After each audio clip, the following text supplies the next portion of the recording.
Hey, hey, hey, Dr. Joe, happy Wednesday. Welcome to Your Wellness for Life, my channel, coming to you from Atlanta. I finally made it home. Haven't had dinner yet. Thought I'd do this first. Some of you may be getting close to your bedtime. So, again, welcome to my channel, To Your Wellness for Life. I have an interesting topic tonight. But before that, I'd like to give a little announcement on Friday. So Friday when I go live, it's going to be a little earlier, probably about 1 o'clock, and it's going to be up and close and personal to a new wellness coach that we have. Her name is Shannon Hall, and she will be coming to us live from Florida. She's a former American gladiator, and she's a certified fitness, nutrition, life and weight loss coach, and love to have her. And we're going to try to do this on a regular basis on Fridays, probably around 1 o'clock, unless I've got something come up. It may be a little later in the afternoon, but we're going to try to go in the afternoon. And we're going to start with Friday. It may switch to a different day. But anyway, up close and personal with Coach Evan and also Coach Shannon Hall from Florida. And I want you guys to meet her. She's an amazing former American gladiator. So, and those of you who want to reach out to her now, want to try to start losing some of those extra pounds that you got from that Thanksgiving feast you had, you can go to shannonh.forgerx@gmail.com. So, all right, and hopefully we'll see you on Friday around 1-ish, and we'll do it on this channel. All right, so tonight's topic is 5 essential survival strategies. Now, this sounds like something out of a military field manual or military training manual, and much of this stuff comes from that. And having been in the military for 12 and a half years, this is kind of in my wheelhouse. I was not in a combat unit, but I supported soldiers from a medical standpoint, and at one point I was basic life support certified, advanced cardiac life support, advanced trauma life support, combat casualty care support. And, you know, that was my life for 12 and a half years, even though I was an OBGYN, and loved every minute of it. And shout out to all my military friends that are still in and protecting our great country. So, and that explains why a lot of these former military people, especially Navy SEALs, have gotten into the consulting business. Jocko Willink, and former SEAL, now does a lot of consulting for a lot of companies, and try to get them to get their companies moving, get back on track. And this year has been really a funky year with the pandemic and all of our kind of racial tensions and stuff. What else are we going to get thrown at us? So we need to survive, and we need these 5 essential survival strategies. So number 1, adaptability. You need to survive in any environment, and it is the survival of the fittest, and you have to be capable of changing your plans. And if you don't know who Ray Higdon is, of Rank Makers, Higdon Group, he frequently talks about adaptability, but the word he likes to use is elastic. He says he's elastic. He can adapt to whatever is thrown at him. So whether you use the word elastic or adaptability, we need to survive in any environment. And obviously we've got a strange environment right now with the pandemic and everything else going on in our country. So we will survive.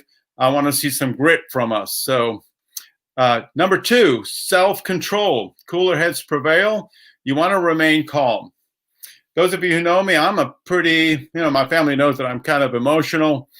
But when the shit hits the fan, so to speak, I'm the coolest cat in the room. And you can talk to my nurses and in the operating room, and even my former military experience. When the going gets tough, the tough get going, and I'm the calmest guy in the room. And to bring this kind of to you, have you ever been on an aborted takeoff or an aborted landing? I've been on two. And one was, I was in college and I was flying down to the coast, actually Gulfport, Mississippi, to visit my sister's in-laws. They were living down in Ocean Springs. And it was a rainy night, and the plane went under the clouds, and all of a sudden the rain was hitting the wings, and the plane was just shaking all over the place. And the pilot took back off, and then he came on the intercom and he said, sorry about that, and we've decided to go ahead and fly to Mobile, and then we were going to just bus you back. So a few minutes go by, and we're flying around. All of a sudden, he attempts his next landing, and we're all kind of assuming that it's Mobile. And the same thing happens, kind of get under the clouds, and the rain starts hitting the wings, and the plane starts shaking a little bit. And he puts the plane down, and everybody's clapping, and they're wondering, are we in Mobile or are we in Gulfport? Well, he put that plane down in Gulfport. And don't know what the real story was, but probably corporate told him, put the plane down, take control of yourself. Now, what if he had come on the intercom and said, and sounded really shaky and like scared? It's like, you don't want a pilot like that. You don't want a surgeon like that. And more recently, my wife and I, we were a couple years ago flying into St. John. It was a beautiful, sunny day. And apparently there's only, I think, one or two runways there. And there's a mountain on the side. Beautiful sunny day, no wind apparently. And it was just a smooth glide down. And all of a sudden the guy takes off. I turned to my wife and said, what do you think that was? And she said, well, I think it was an aborted landing. And she said, yeah. So he came on, very calm, kind of chuckled about it. And he said, yeah, I had some side wind, and it was just pushing the plane over to the towards the cliff there. And I decided we better just give it another go. And, he did another go. And of course, it's funny on these kind of flights where you had lots of turbulence and you were buckled up, or you had an aborted landing like that. People then immediately start clapping and say, thank the Lord that we made it safely. All right, so self-control, cooler heads prevail. You want to be like that pilot up there. You want them in control, and you need to do the same. Number 3, resourcefulness, taking advantage of your surroundings in a more survival context. You think about water. Can you get water? Can you make fire?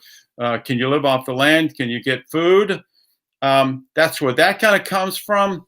But day-to-day kind of stuff, whether it's your family and someone lost their job or is threatened to lose their job, how resourceful are you? Can you roll up your sleeves and find other ways to make money so that you can pay your bills and hang on to the things that you have? That's what we mean by resourcefulness. So in the context of, hey, you went camping somewhere, and now you're out in the middle of nowhere and you're lost. You might have to be resourceful in that respect, but that also applies to just day-to-day life. Number 4, your ability to learn, absorbing new methods and knowledge. So, they say knowledge is power, but actually the application of knowledge is what power is. So the application of knowledge, the implementation, the action is really what is the power. And so if you're constantly in the knowledge acquisition mode, and you never apply that, then you may be just kind of treading water. So you want to take that knowledge and then apply it, because knowledge without action is inaction, and you're not going to get anywhere. So remember, it's good to have the ability to learn, but then once you learn whatever you're learning or whatever you're working on, then you want to apply that. And number 5, motivation. It really is the thing that kind of glues all this together. It's the driving force behind your will to survive. It's the it's really the glue that makes this all work and pushes this engine forward. So you got to have motivation, and we'll talk in subsequent lives about ways to get motivated, stay motivated, because that's important. So those are the 5. Just a quick little recap. Adaptability. You need to survive in any environment. You need to practice self-control. Cooler heads prevail, or you want to remain calm. You want to be resourceful, take advantage of your surroundings. You want to have your ability to learn, absorbing new methods and knowledge, but make sure that you want to also implement it. And finally, motivation. It's the driving force behind your will to survive. All right. So I hope you found that helpful. And please tune in on Friday at about 1 o'clock. We're going to be up and close and personal with Coach Shannon Hall, coming to us from Florida, a wellness coach, a former American gladiator. I think you'll enjoy meeting her. And remember, anything that you are going to be doing, you need to make the decision. You need to be consistent with it, and you can't quit, because once quitting isn't going to get you to your final goal any faster. So on that note, I wish you a blessed evening. And we'll catch you all tomorrow. Good night and bye.